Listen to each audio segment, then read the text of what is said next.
My brother insisted our family amusement park trip would bring us closer together. It turned into the most chaotic 48 hours of my life. Let's just get into it. The trip was my older brother Dominic's idea. He had recently decided that what our fractured family needed was intentional bonding time.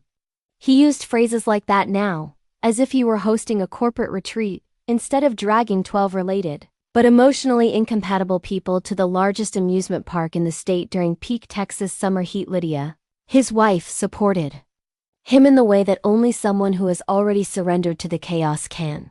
She posted the announcement in the family group chat with cheerful emojis, and even made matching t-shirts that said, Mason Family Adventure in bold, glittering letters. Dominic insisted on booking everything himself.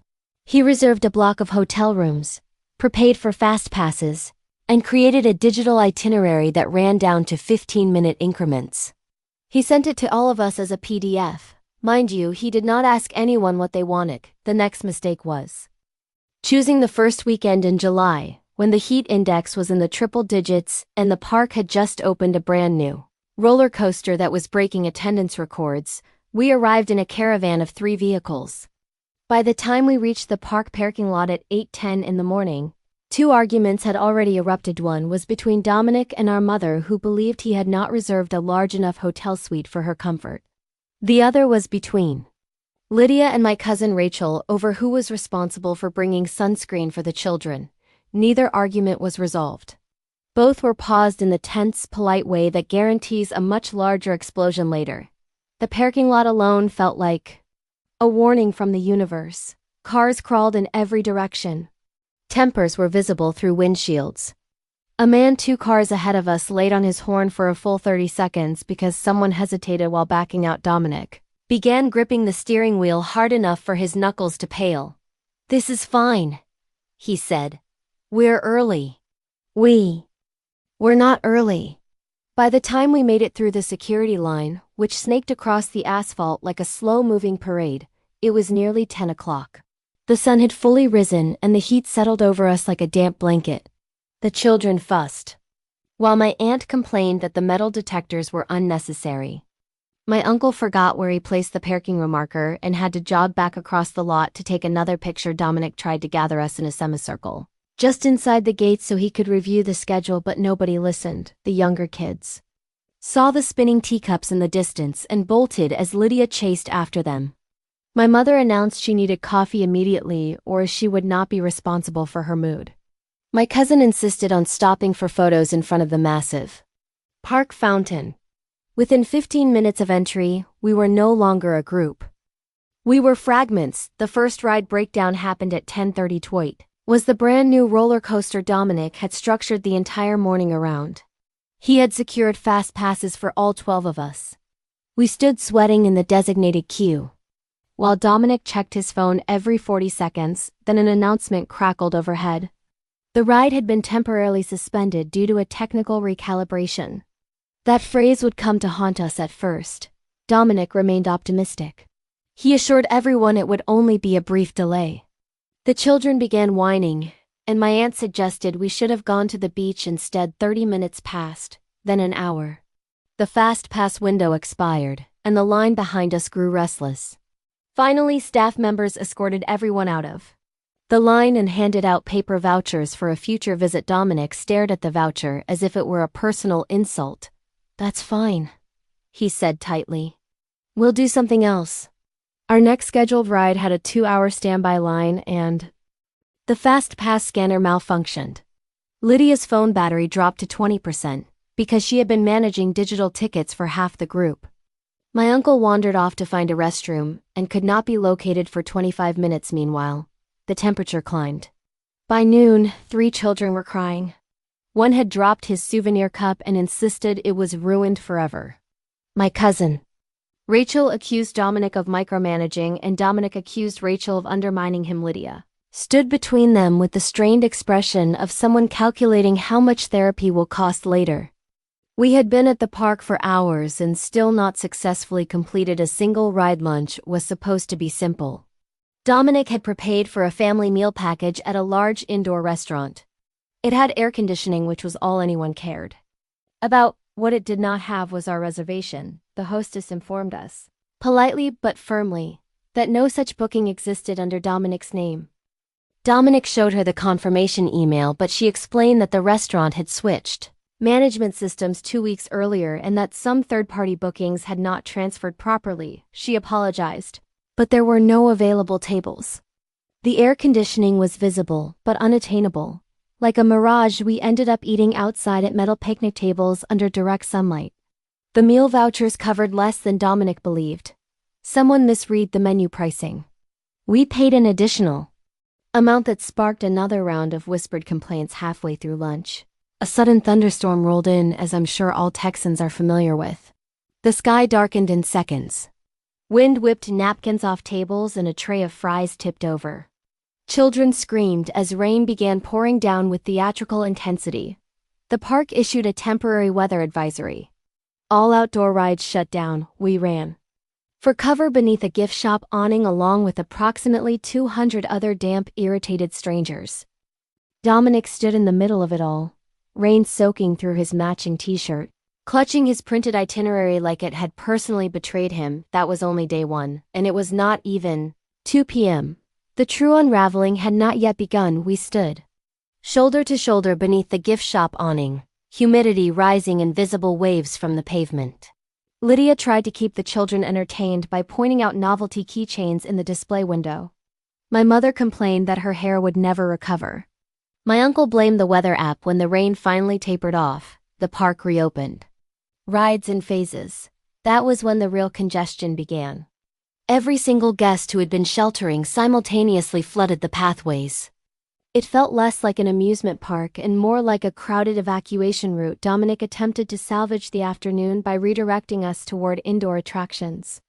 Unfortunately, everyone else had the same idea. The line for the indoor park wrapped around 2 buildings. The interactive pirate show reached capacity before we got within 50 feet of the entrance. The children's patience evaporated entirely. One of my younger cousins began insisting that Dominic had ruined everything. Another accused Lydia of picking the wrong park altogether. A third simply sat down on the pavement and refused to move for another 10 minutes. Around 3:30, we finally boarded a ride. It was not the new roller coaster. It was not even a major attraction. It was a slow-moving river raft designed for families with small children. The raft stalled halfway through the course. At first we thought it was part of the experience. Then, the animatronic animals stopped moving, the music cut out, and the boat drifted sideways and wedged against a barrier. We floated there for 22 minutes while staff attempted to restart the system. The children began asking if we were going to sink when employees finally guided us off the raft and through a backstage exit. We emerged into a restricted service corridor lined with trash bins and maintenance equipment. It was not the magical exit anyone imagined. Dominic's jaw tightened so visibly that I thought he might crack a tooth. Then came the lost child announcement. It was not one of ours. At least, not at first. The overhead speakers called a name none of us recognized. But the panic in the parent's voice echoing faintly from somewhere nearby made the atmosphere shift instantly. Lydia immediately began counting heads. She counted again, then her face changed. My youngest cousin Ellie was gone. The realization moved through us like an electrical surge. Dominic scanned the immediate area. My aunt started calling Ellie's name at increasing volume. My mother insisted she had been standing right beside her. The last confirmed sighting had been near the funnel cake stand. Dominic took off at a run. The next 15 minutes were the longest of my life. The park's noise amplified everything. Every child with similar hair looked like Ellie from a distance. Every flash of pink clothing triggered hope and disappointment in equal measure. Lydia remained surprisingly composed.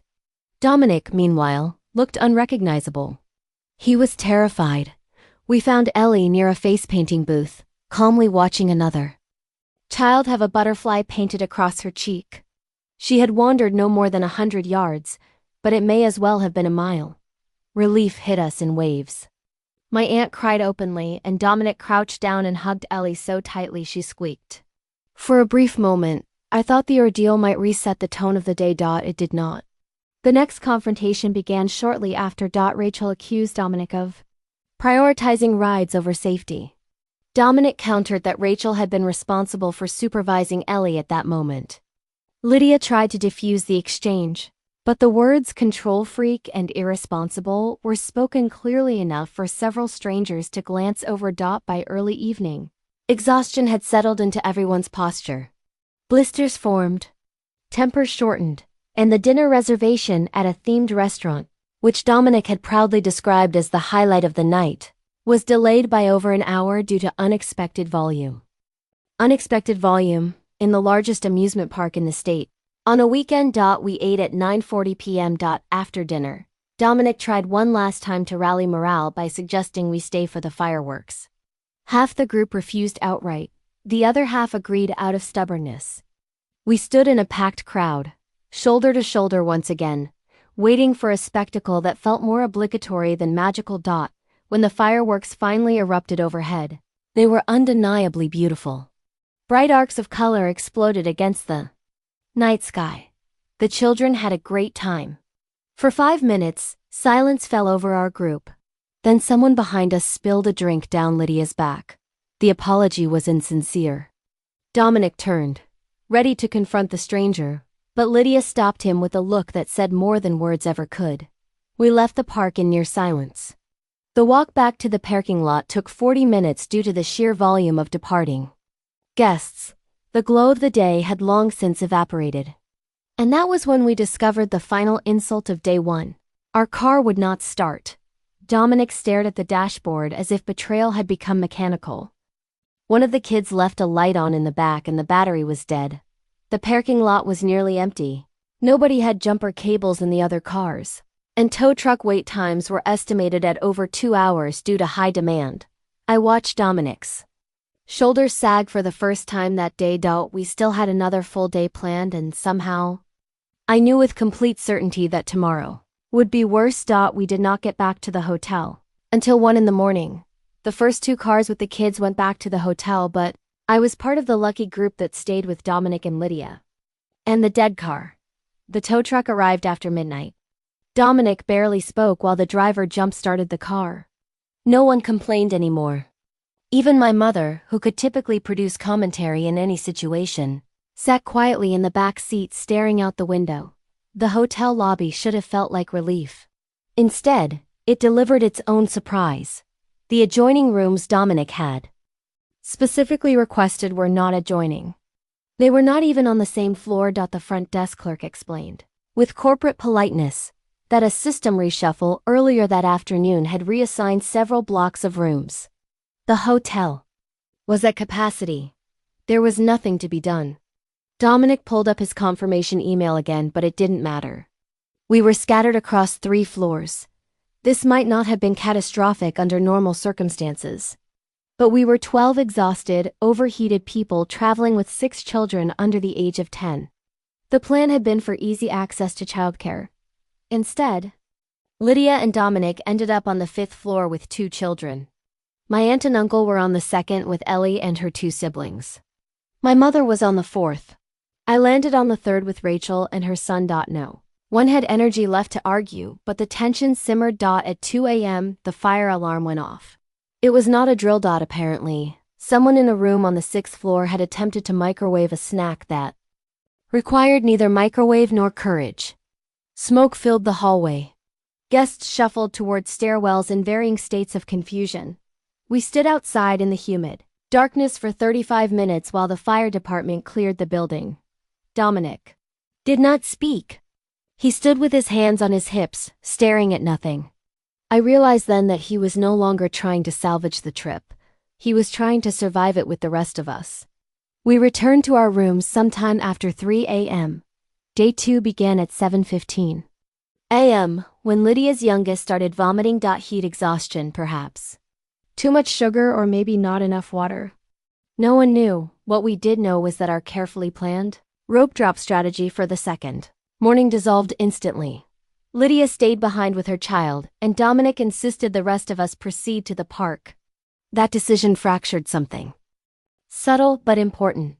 Rachel made a comment about priorities. The park entrance felt even more crowded than the day before. News had spread that the roller coaster was operational again. The line stretched across the plaza before gates even opened.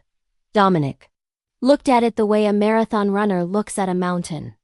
Then his phone buzzed. It was a fraud alert from his bank. Several large charges had posted overnight from a food vendor inside the park. Charges Dominic did not make. The prepaid meal vouchers had somehow duplicated and been used. Multiple times after we left, Dominic stepped aside to call the bank. The hold time was estimated at 40 minutes. While he stood there navigating automated menus, the rest of us waited in a loose semicircle that felt less like a family and more like a jury. By the time the bank representative confirmed the charges would be investigated, the park had opened. The crowd surged forward and we were separated again within minutes. This time, it was not accidental. Rachel deliberately guided her son toward a different section of the park. My mother announced she would only be doing gentle rides and disappeared toward a carousel. My uncle declared he needed coffee before participating in anything. Dominic tried to call for a grouping but nobody stopped. We managed to board the new roller coaster around 11:40. The wait was brutal but efficient. The ride itself lasted 90 seconds. When it ended, Dominic raised his arms in forced triumph, but no one mirrored him. And then came the heat advisory. By early afternoon, the park announced temporary cooling station protocols due to record temperatures. Outdoor entertainment was suspended and certain rides closed again. We migrated to an indoor arcade to escape the sun. That was where the final fracture began forming. Dominic handed out prepaid game cards he had purchased in advance. Within 10 minutes, 2 of them malfunctioned. Credits disappeared and a machine swallowed one entirely. The attendant apologized and issued replacement cards with fewer credits than the originals. Dominic's voice remained controlled, but his hands shook slightly as he explained the discrepancy. Behind him, I saw Rachel filming on her phone for social media. She captioned it with something about, "When the family control freak plans the worst trip ever." Dominic did not see it immediately, but Lydia did. The argument happened in the hotel parking garage where Dominic had finally seen the video. Rachel had not intended for it to circulate beyond her friends, but family members talk. Dominic confronted her near the elevators. He did not shout, and that almost made it worse.